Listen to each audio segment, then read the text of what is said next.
চার্জেসের কথা একটু শুনি আমি। এই জায়গাটা কিন্তু আমরা অনেকবারই বলছি যে অ্যাটলিস্ট 5% যেটুকু দেওয়া হয়েছিল জুলাই সনদে সেটা এগ্রি করলো সবগুলি দল, কিন্তু আমরা এটা বিএনপি সবচেয়ে বড় দল, বিএনপি সেই জায়গা থেকে দেবে এটা আমাদের প্রত্যাশা ছিল, কিন্তু বিএনপি 3% মতো দিয়েছে, কিন্তু জামাত থেকে একটি প্রার্থী 11 জন দিয়েছে, 11.5 জন, 11 জন দিয়েছে, 3% একটু বেশি হবে বোধহয়। আচ্ছা, সো আমি এটা জানতে চাই যে জামাত থেকে একজন প্রার্থীও দেয়নি, অথচ আবার জামাত ইসলাম থেকেই বলা হচ্ছে যে আমরাই জুলাই সনদের ভিত্তিতে, জুলাই সনদের ভিত্তিতে নির্বাচন চাই, নির্বাচন হতে হবে জুলাই সনদের ভিত্তিতে।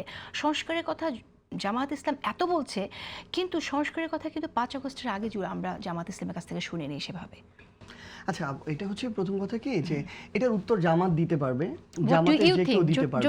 হ্যাঁ, তো এটা না, খুব স্বাভাবিকভাবে হচ্ছে এটা তাদের দলীয় জায়গা থেকে ওটা অবশ্যই যেটা কমিটমেন্ট করা দরকার ছিল, যেটা বহিঃপ্রকাশের দরকার ছিল, ওটা ওনারা ওইখানে করতে পারে না। এটা নিয়ে তো মানে বিরোধিতা করার কিছু নেই।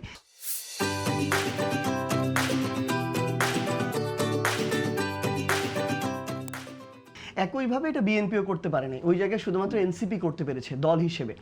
এনসিপি 5% প্লাস সেই জায়গায় নারী সদস্যকে সেখানে সংসদে মনোনীত করেছিল ইলেকশনের ক্ষেত্রে, সংসদে ইলেকশনের ক্ষেত্রে। তো ঢাকা 19 এবং 20 দুইটাতেই আমাদের নারী 2 জন প্রার্থী ছিল।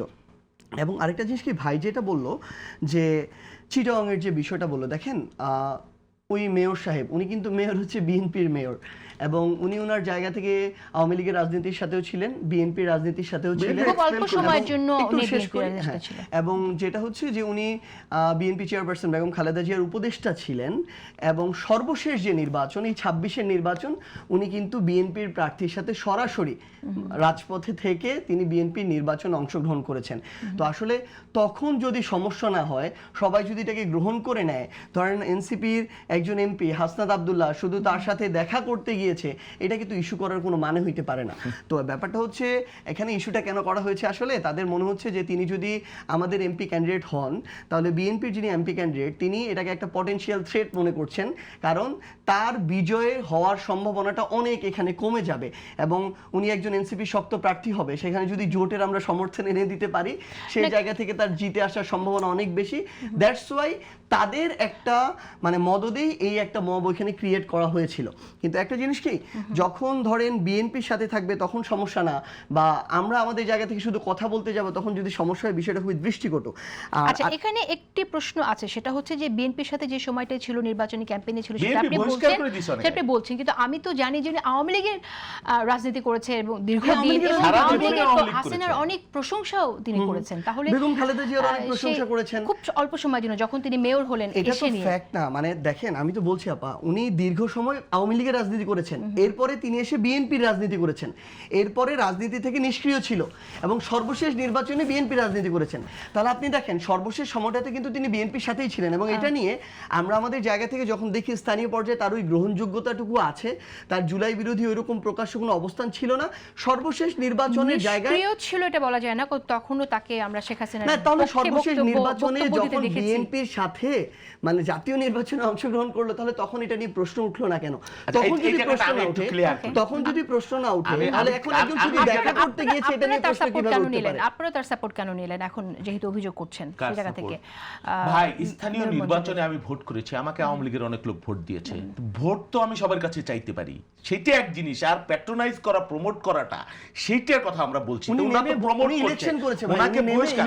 আচ্ছা, ইলেকশন আপনি যে ভোটে দাঁড়াইছেন, কোন আওয়ামী লীগের লোক যদি আপনাকে ভোট দিতে আসে, আপনি সেটা নিষেধ করেছেন? উনি ইলেকশন করেছে। হ্যাঁ, সে কি বিএনপির ক্যান্ডিডেট ছিল? না, ক্যান্ডিডেটের সাথে ইলেকশন করে, উনি একজন মেয়র। আপনার সাথে কেউ ভোট চাইতে যায়, বা আপনার পক্ষে কেউ ভোট চাইছে, আওয়ামী লীগের কোনো কমিশনার বা কেউ, আমার সাথে তার মতো করে যদি চায় বা আপনার সাথে, এতে কি ভোটের প্রেক্ষাপটটা এক জিনিস, তাকে তো তাহলে বিএনপি এত ভালো ক্যান্ডিডেট।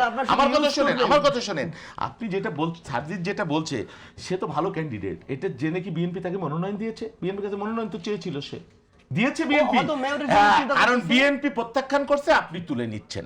ভোট দিয়ে এক জিনিস, বিএনপি আমাকে অনেকে ভোট দিয়েছে, আওয়ামী লীগের লোক, ভোটের মাঠ ছেড়ে এক জিনিস, ভোটের বাস্তবতা এক জিনিস, নিকৃষ্ট মানুষের কাছেও মানুষ ভোট চাইতে যায়, হ্যাঁ, সমাজের সবচেয়ে অধপতিত মানুষ যিনি, সেখানেও মানুষ ভোট চাইতে যায়, সকল মানুষের ভোট চায়, বাট ক্যান্ডিডেট করা তাকে তার বাড়িতে যায় দাওয়াত খাওয়া, মানে সেইটাই হলো পার্থক্য। আপনি তাকে প্রমোট করছেন আর আমরা তাকে সুরে ফেলে দিছি, তারপরে আপনি তাকে প্রমোট করছেন। খুবই দুঃখজনক কথা। পার্থক্য তাকে বহিষ্কার করা হয়েছে, যদি উনি শুনেন, তাকে বিএনপি থেকে বহিষ্কার করা হয়েছে। আপনি এটা নোট দিচ্ছি আপনাকে, আপনি জানেন কিনা আমি জানি না, আপনারা তাকে কোলে তুলে নিছেন।